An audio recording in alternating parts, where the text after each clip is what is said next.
Hay algo que en los próximos años va a cambiar completamente el trabajo como lo conocemos hoy.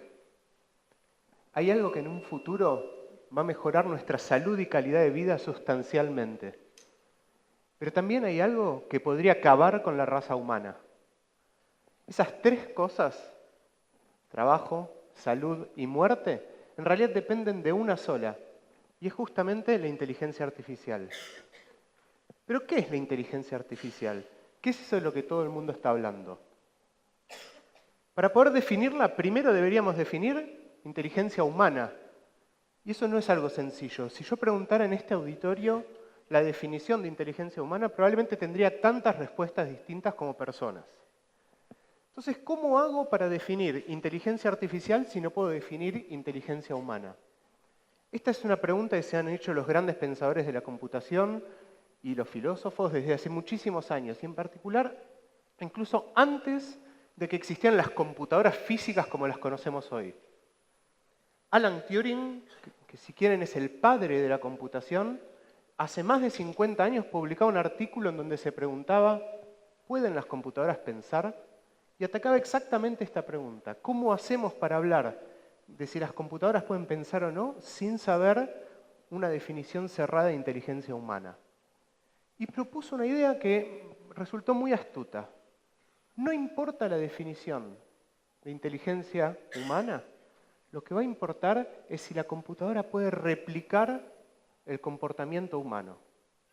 Y que lo puede hacer con el nivel de detalle suficiente como para que si interactuamos con esa computadora no podamos encontrar la diferencia, nos confunda. Y en este planteo sugirió un experimento imaginado, que consiste en tres personajes, dos personas y una computadora ubicadas en habitaciones distintas. Esas habitaciones no tienen ningún tipo de conexión con el exterior, no tienen ventanas, no se pueden escuchar, no se pueden ver. Cada uno de los personajes está en estas habitaciones y solo se pueden comunicar a través de un chat. Uno de los personajes humanos va a tener el rol de juez y va a tener que adivinar en cuál de las otras dos habitaciones está la computadora. Y solo lo puede hacer a través de esta comunicación por chat. El juez va a poder preguntar lo que quiera. Y la única trampa en este experimento imaginario es que la computadora va a hacer el máximo esfuerzo por confundir al juez.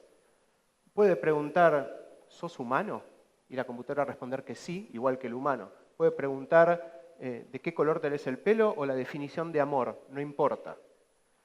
La pregunta es, ¿podrá la computadora responder de tal manera que el juez no sepa distinguir cuál es el humano y cuál es la computadora? Esta definición, tiempo después, es lo que se conoce como el test de Turing y se ha aplicado en muchísimos dominios. Ya no es solamente esta idea de tres habitaciones conectadas por chat, sino que el test de Turing se aplica en distintos dominios, como por ejemplo, ¿será posible que una computadora nos confunda cuando hablamos con una voz? ¿Podrá sintetizar una voz sin que nos demos que es cuenta que es una computadora? Esta definición generó algo increíble. Generaciones y generaciones de investigadores se propusieron tratar de resolver el test de Turing, tratar de hacer que un juez se confunda a la hora de interactuar con una máquina. Cuando estos investigadores empezaron a desarrollar, muchos de ellos intentaron resolver algunos problemas muy particulares del test de Turing, lo que se llama una inteligencia artificial narrow en la jerga computacional. Y por ejemplo, casi todos habrán escuchado hablar de la inteligencia artificial aplicada en el ajedrez. Ajedrez justamente es un ejemplo en donde el test de Turing se ha resuelto bastante bien. Si alguno de ustedes juega por internet al ajedrez, sabrá que cuando uno se conecta y juega contra un oponente, difícilmente podamos darnos cuenta si ese oponente es una computadora o no. De hecho, la mayoría de los sitios propone que uno se registre como computadora si está usando una computadora.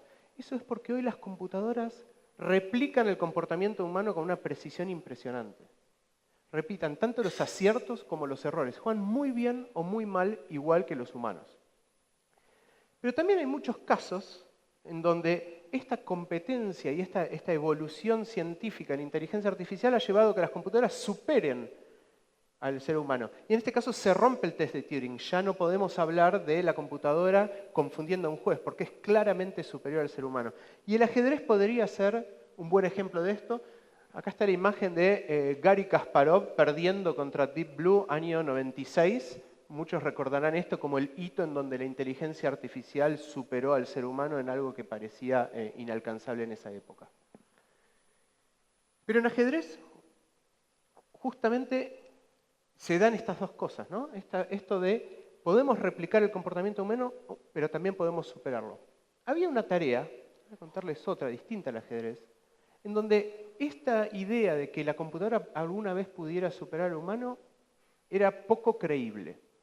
Los humanos hay algunas tareas que resolvemos increíblemente bien y no sabemos cómo. Muchas veces vamos caminando por la calle, nos cruzamos con una persona y enseguida la reconocemos. Le vemos la cara y decimos, este es el hermano de fulanito. O vemos a una persona entrar a una habitación en una reunión o lo que sea y enseguida sabemos si está de buen humor o de mal humor. Tenemos cableado un reconocimiento facial fuera de lo común y que no sabemos explicar cómo es que lo hacemos. Entonces, una de las cosas que se decía era que el reconocimiento de caras era una tarea en donde la computadora nunca iba a superar al ser humano. Para eso se diseñó una tarea que consiste en mostrar pares de fotos y preguntarle a las personas, ¿son estas dos fotos pertenecientes a las mismas personas? Las fotos pueden estar sacadas con distinta luz, en distinta posición, incluso con distinta ropa. Ahí del lado izquierdo ven ejemplos de la misma persona, pares de fotos que corresponden a la misma persona, y del lado derecho pares de fotos que corresponden a personas distintas. Estas son sacadas de la base de datos de esta tarea que se usó para tratar este problema. Entonces, si uno repite una y otra vez esta tarea con distintas personas y con muchísimos pares de fotos, lo que termina pasando es que nosotros respondemos alrededor del 97% de las veces bien. Un número altísimo. A veces las fotos pueden ser muy confusas y si no conocemos a las personas nos cuesta identificar si es la misma o no.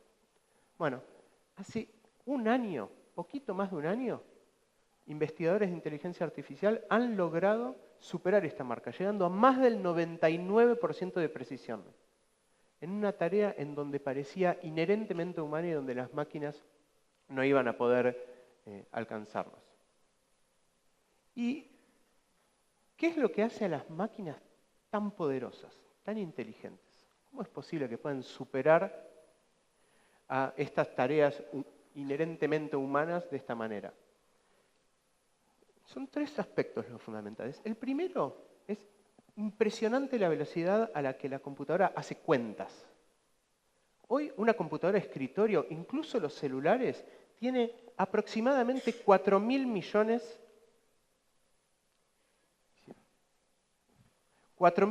de transistores, que son una especie de neuronita que están en los procesadores de los celulares o de las computadoras. Esas 4.000 millones de transistores se encienden y se apagan a una velocidad de más o menos 3.000 millones de veces por segundo. Y esto, si empezamos a hacer cuentitas matemáticas usando estas medidas, se llega a un rendimiento de aproximadamente 160.000 millones de cuentas por segundo. Cuentas de números con coma, eso es lo que se llama flops en la jerga computacional. Bueno, y pongámoslo en referencia respecto al cerebro humano. El cerebro humano tiene aproximadamente del orden de 86.000 millones de neuronas. Si lo equiparamos al transistor, tiene un poco más, 10 veces más o menos, 15 veces más. Pero esas neuronas ya no funcionan a 3.000 millones de veces por segundo, sino a 200 veces por segundo. Es más o menos la velocidad a la que una neurona dispara y después se relaja para poder volver a disparar. No es cierto que la información fluya de la misma manera en los transistores que en las neuronas. Entonces esta comparación puede quedar un poco naif. Sin embargo, es importante notar que la cantidad de transistores y la velocidad a que funcionan hacen que las computadoras, en lo que es cuentas matemáticas, es insuperable respecto al cerebro. El segundo aspecto importante para el el poder y la inteligencia de las computadoras es su memoria.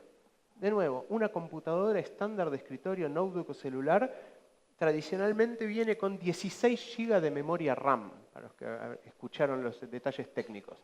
Esos son 16.000 millones de caracteres. 16.000 millones de caracteres. Y esto es solo la memoria de trabajo, la memoria que puede tener abierta todo en el mismo momento. No es la información que está en un disco rígido o en un pendrive o ese tipo de cosas, sino en el momento trabajando, velocidad, de alta velocidad, memoria de acceso fácil. De vuelta, para ponerlo en contexto, la Biblia, el Antiguo Testamento y Nuevo Testamento, tiene del orden de 3,5 millones de letras. O sea que en la memoria me entran aproximadamente 5.000 Biblias en simultáneo para poder operar. El tercer aspecto que han hecho la revolución en esto de la inteligencia artificial son los algoritmos. Los métodos para encontrar patrones, repeticiones y diferencias en grandes volúmenes de datos. Hoy la computadora puede recorrer toda esta información y buscar parecidos en los datos y extraer coincidencias para obtener resultados. Y ahí aparece la noción de aprendizaje. Las computadoras no crean, y es obvio que no es así, que están programadas para responder todas las preguntas a todas las posibles, responder todas las preguntas posibles. En cambio, hoy las computadoras se programan con lo que se llama aprendizaje automático y a partir de los datos logran descubrir qué es lo que uno está preguntando y cuál es esa respuesta. Habrán escuchado nombrar Deep Learning, que es el último hito de la moda de los últimos 5 años, que ha logrado recolectar grandes cantidades de datos y obtener patrones, estas secuencias de coincidencias que hacen que pueda obtener muy buenos resultados.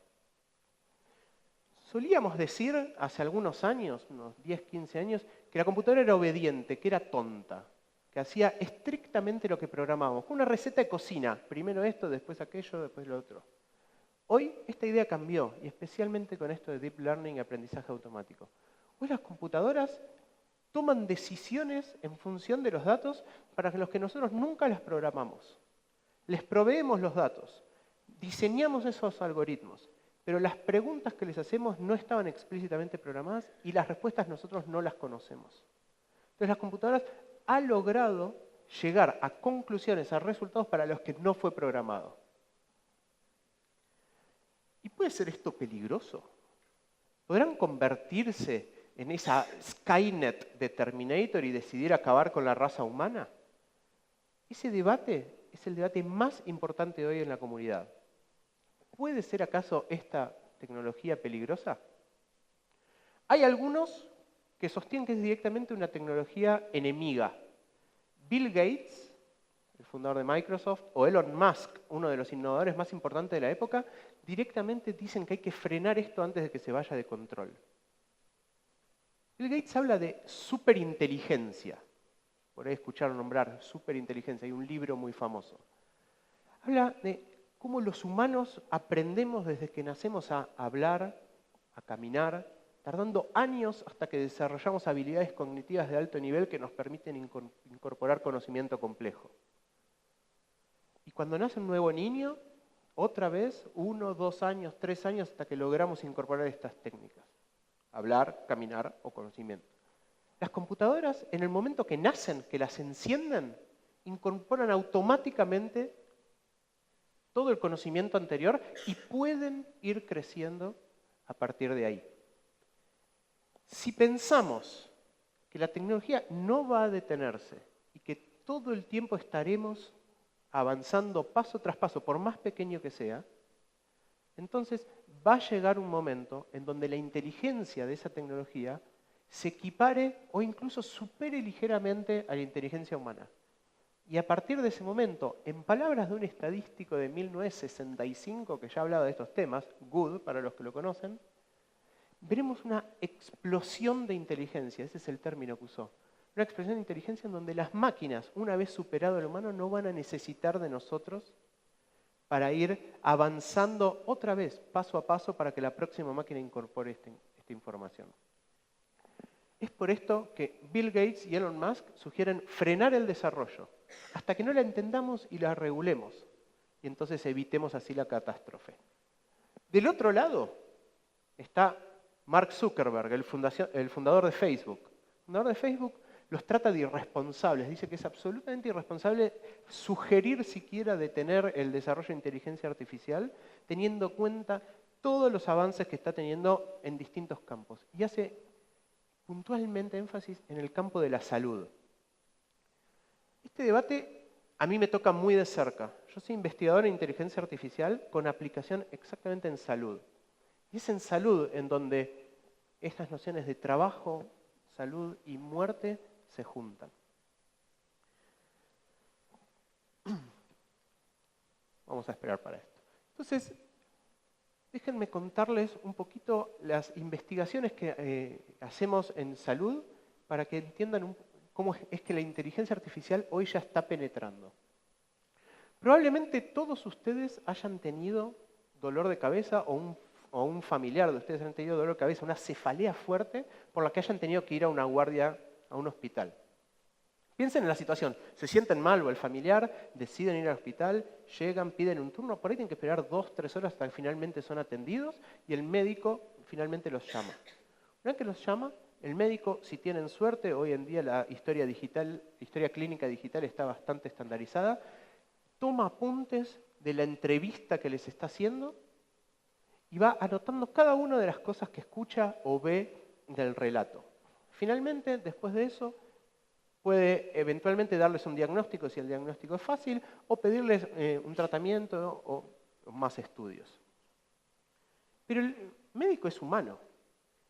Puede ser un residente de guardia que haya estado toda la noche sin dormir y esté en ese momento atendiendo a ustedes, esté cansado y que se quede. Puede simplemente equivocarse. Todos nos equivocamos todo el tiempo. Ahí es donde nuestro sistema interviene. Con esto del aprendizaje automático creamos una herramienta que revisa miles de historias clínicas pasadas y sus diagnósticos. Encuentra cuáles son las coincidencias en las historias clínicas que dan lugar a los diagnósticos. Entonces, cuando ese médico está anotando en la historia clínica aquello que escucha en la entrevista, podemos identificar si el diagnóstico que da, el tratamiento que da o los estudios nuevos que pide coinciden con lo que hicieron sus colegas anteriormente. Y eventualmente, si no coincide, emitirle una alerta que por supuesto el médico podrá hacerle caso o descartar.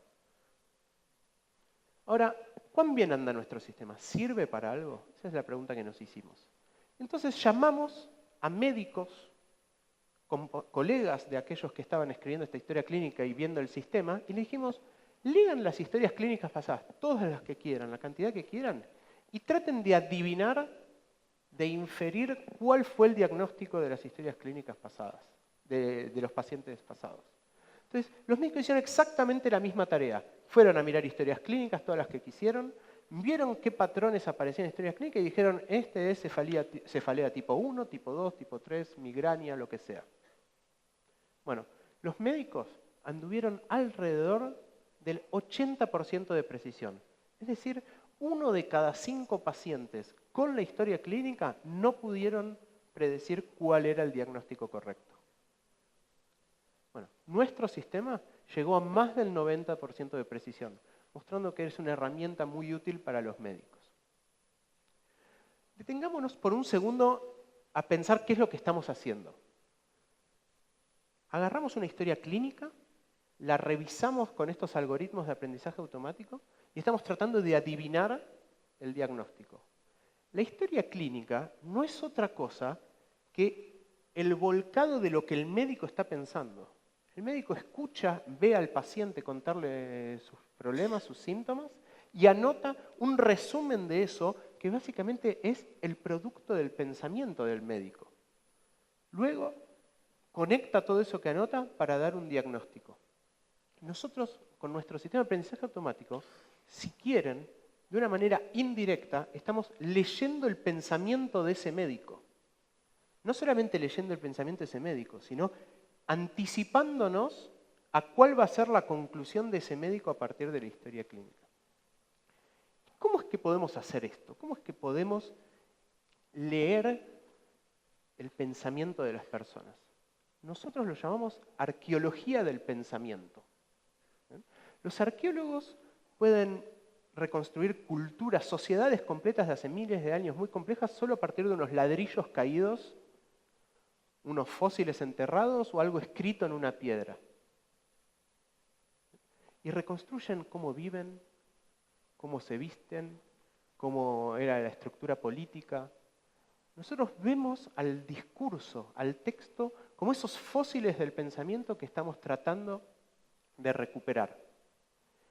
Entonces, para eso planteamos la idea de mapa semántico. Y esto es algo que se conoce en la psicología experimental hace muchísimos años. ¿Cómo hacemos para ir a recorrer en las palabras el pensamiento que hay detrás de eso? Entonces, hay algo que se conoce muy bien en la psicología experimental, que es esto de mapa semántico, asociación libre, que es palabras parecidas semánticamente, y no quieren decir que compartan letras, sino que su significado de alguna manera esté relacionado, típicamente van a estar en algún sentido cercanas en nuestra cabeza. Y para eso hay un experimento muy sencillo que me gustaría practicar con ustedes si se animan. ¿Se animan a hacer un experimento conmigo? ¿Rápido? Bueno. Entonces el experimento es sencillo, asociación libre. Yo les voy a decir una palabra y van a tener que responder lo más rápido que puedan, sin pensar demasiado, no hay ninguna trampa y acá no voy a sacar ninguna conclusión de nada. La primera palabra que se les venga a la mente. El ejemplo clásico de la literatura de la psicología es perro y todo el mundo le aflora inmediatamente gato. Más o menos arriba del 90% de las personas responde gato. Entonces, ese es el experimento. Entonces, yo ahora voy a contar hasta 3, les voy a mostrar una palabra y quiero que griten hasta donde les dé la vergüenza la primera palabra que se venga a la cabeza lo más rápido posible. ¿Sí? ¿Estamos listos? Entonces, vamos, 1, 2, 3. Perro. Me tiene que responder gato, acabo de decir lo que tenían que decirme. Hice trampa. Están medio dormidos, vamos de vuelta. Si digo perro, todo, gato. Bueno, entonces yo ahora voy a hacer una de verdad, no les voy a hacer trampa, voy a mostrar una palabra y quiero que me respondan la primera palabra que se les ocurra lo más fuerte posible, así los escucho. ¿Ven? Entonces a la cuenta de gato. A la cuenta de 3. 1, 2, 3. Blanco. Muy bien, muchas gracias. Lo que se ve acá, casi todos respondieron negro, no contestaron demasiado, hay algunos tímidos, pero casi todos contestaron negro. Y esto se ve en casi todas las culturas, en casi todas las edades y en casi todas las situaciones. Incluso en esta situación que por ahí es menos participativa, aún así hay mucha gente que respondió negro. Esto lo que muestra es que no importa la persona, hay un mapa robusto que compartimos todos, en donde palabras parecidas están muy relacionadas y eso hace que tengamos una especie de mapa en el cerebro. ¿Ven? Una especie de mapa en el cerebro en donde justamente vamos a tener palabras parecidas a las que venimos hablando, un vecindario de acceso fácil. ¿Ven? Hoy en día, esto lo podemos analizar masivamente usando Internet. Por ejemplo, mirando Wikipedia. ¿Cómo es que aparecen cada uno de los pares de palabras en Wikipedia? Esto nos da en distintos idiomas, porque Wikipedia está en muchísimos idiomas, esta especie de mapa semántico mundial que compartimos todos. Y por supuesto va a haber diferencias entre las personas. Una persona que estudió abogacía probablemente tenga un mapa semántico modificado respecto a alguien de computación. Pero la esencia, los conceptos básicos típicamente se mantienen. Entonces, nosotros lo que queríamos hacer era esta idea de arqueología del pensamiento. Y para eso recurrimos a un psicólogo estadounidense, Julian Jaynes, amado por muchos y odiado por tantos otros, que tenía una teoría bastante radical pero muy interesante. Él decía que hace 3.000 años las personas, el pensamiento de las personas es lo que hoy consideraríamos un esquizofrénico. A partir de lectura minuciosa de la Biblia, la Ilíada, la Odisea, textos egipcios, bueno, lo que él leyó, que son muchísimos documentos, encontró que la mayoría de los personajes en esos libros respondían a voces divinas o a musas inspiradoras sin cuestionarse de dónde venían, y entonces le hacían caso a esas voces y actuaban en consecuencia, lo que hoy llamaríamos alucinaciones.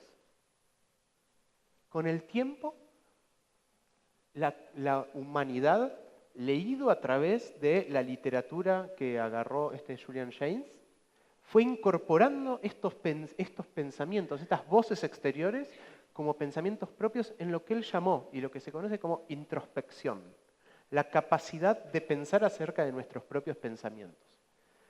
Esta teoría es muy interesante y tiene muchísimos avances en los últimos 30, 40 años. Nunca había sido validada cuantitativamente, de una manera cuantitativa y sistemática. Hoy, la disponibilidad digital de los textos nos permite explorar esta idea de cómo fue evolucionando el pensamiento a lo largo de la historia. Eso es lo que quiero mostrarles. Si agarramos exactamente los textos que Julian Jaynes decía y medimos cronológicamente las palabras de esos textos alrededor de esta vecindad, en este mapa semántico de introspección, agarramos la palabra introspección, miramos en la vecindad y vemos cada una de las palabras de los libros de Aristóteles, de Platón, donde se ubican a lo largo de la introspección. Lo que vemos es exactamente eso que Julian Jaynes anticipó. Un incremento cronológico de la introspección, en donde uno va incorporando cada vez más conocimiento acerca de sus propios pensamientos. Y también rupturas culturales entre, en este caso particular, los griegos y los romanos. Como que cuando se quiebra la cultura, hay un reseteo de cuánto nosotros nos conocemos a nosotros mismos, que puede tener que ver con justamente que cambian las costumbres, la cultura, y a partir de ahí vuelve a empezar este proceso introspectivo. Ahora, esto que acabo de contarles no tiene por qué hacerse en los textos de Platón o Aristóteles. Hoy tenemos disponibles los diarios, los blogs, de Facebook, Twitter, un montón de documentos que ya no hablan del pensamiento pasado, sino que hablan del pensamiento actual. Entonces lo que hicimos fue exactamente eso. Fuimos a buscar la bibliografía de la actualidad para ver si efectivamente veíamos este tipo de comportamiento hoy en día también. Elegimos los últimos 100 años y lo que pueden ver es una figura bastante parecida, en donde la cercanía e introspección va aumentando de izquierda a derecha cronológicamente, pasando por unos valles donde se ven unas pequeñas bajadas que están marcadas en color gris, una sombra, que son, no se ve la sombra, ¿no? Bueno, tienen una sombra, no importa. Son la Primera Guerra y la Segunda Guerra. Esos dos valles que ustedes ven en esa curva, es la Primera Guerra Mundial y la Segunda Guerra Mundial. Lo que vemos acá, esta interpretación hay que dársela a los historiadores, a los antropólogos, a los sociólogos. Pero si me dejan intervenir, yo diría que esto estamos viendo lo que se conoce como acumulación de conocimiento y dilución de los conceptos en época de guerra. En época de guerra cambian los conceptos de los que la sociedad habla. Es esa ruptura cultural que veíamos entre los griegos y los romanos en menor medida. Entonces, luego de la guerra vuelve otra vez a encauzarse estos conceptos y entonces vemos de nuevo un crecimiento de introspección. Y fíjense qué herramienta poderosa. Yo hablé de introspección, pero ese concepto podría haber sido cualquier otro. Lo único que estoy mirando es las palabras de los textos, en qué vecindario se están moviendo. A partir de estos resultados, nos contactó gente de psiquiatría del Hospital de Columbia, de Nueva York. Y nos dijo, vemos que ustedes pueden medir conceptos abstractos en texto. ¿Se animan a anticipar un estado de conciencia futuro a partir de una entrevista inicial? Vimos los griegos y los romanos cómo medíamos conceptos en el pasado, arqueología del pensamiento. Vimos cómo podemos hacer un poquito de ciencias sociales en medidas de conceptos en la actualidad a través de blogs. ¿Podremos hacer predicción, pronóstico médico a partir cambios de conciencia a partir de una entrevista inicial? Entonces nos compartieron 34 sujetos, muy poquitos, pacientes que llevan una guardia psiquiátrica con algún síntoma, deprimidos, hace mucho no se levantan de la cama, están cansados, etcétera, o la familia los ve mal, y entonces se le hacen una serie de test psiquiátricos y se los declara lo que se conoce como sujetos de alto riesgo, clinical high risk en inglés. Estos clinical high risk tienen alta probabilidad de tener esquizofrenia, de sufrir un pico psicótico en los próximos 2 años. Eso es lo que dice esta evaluación psiquiátrica. La pregunta que nos hicieron es, ¿podrán ustedes decirnos cuáles van a tener el pico psiquiátrico, el pico psicótico y cuáles no? Las escalas psiquiátricas son bastante flojas. Del 100% que declara como clinical high risk, solo el 30% tiene un pico psicótico. O sea que hay un 70% de personas que fueron declaradas de alto riesgo, que hasta en una de esas empiezan a tomar medicación antipsicótica, que después nunca van a tener un ataque de psicosis en su vida. Entonces, adivinar, descartar a aquellos que no tienen el problema del brote psicótico en los próximos 2 años es un problema muy importante. Estamos hablando del 70% de aquellos que son considerados de alto riesgo. Entonces, fuimos a hacer exactamente lo mismo. ¿Cuáles son los conceptos de la psiquiatría? Así como en el ejercicio anterior agarramos a Julian Jaynes, en este caso agarramos a los psiquiatras y les preguntamos cuáles son los conceptos de la psiquiatría que usa para estas escalas. Y lo que casi todos coincidieron es que lo que se usa es lo que se llama desorganización del pensamiento. Y otra vez estamos de vuelta en este concepto que me gusta llamar arqueología del pensamiento. Los psiquiatras hablan de fuga de ideas, desorganización del pensamiento, desorganización del discurso. Y entonces lo que hicimos fue más o menos lo mismo con introspección. Tenemos este mapa de palabras en donde palabras parecidas están más o menos cerca, palabras distintas que, por ejemplo, matemática con manzana, están un poquito más lejos. Entonces ahora podemos mirar en la desorganización del discurso cómo se mueve el discurso, palabra tras palabra, a lo largo de este mapa. Y entonces así predecir cuáles son los que tienen una desorganización del discurso sutilmente diferente de pacientes normales. Y eso fue exactamente lo que hicimos. Y lo que vimos es que de los 34 pacientes, solo 5 se convertían a esquizofrénicos. Solo 5 tuvieron un brote psicótico a partir del cual los médicos fueron capaces de dar un diagnóstico certero. O sea que 29 habían sido, entre comillas, mal diagnosticados. Todavía no estaban diagnosticados, estaban considerados de alto riesgo. Nosotros, con estas técnicas de mapas semánticos y aprendizaje automático, logramos detectar el 100% de estos 5 convertidos. Y hoy ya estamos validando esta herramienta en un hospital en Los Ángeles y en Argentina también estamos empezando. Entonces, retomemos. Empezamos con leer unas historias clínicas y dar una alerta al médico. Seguimos con tratar de entender el pensamiento en el pasado, en el presente y también ahora en el futuro. ¿Cuál es el alcance de estas herramientas de inteligencia artificial? ¿Vamos a reemplazar a los médicos? Yo creo que no.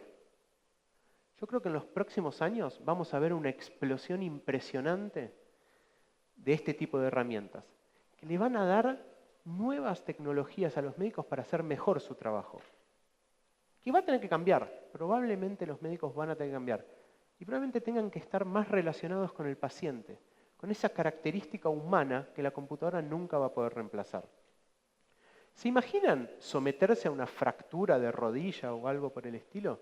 Sin rayos X, sin tomografía computada o sin resonancia magnética.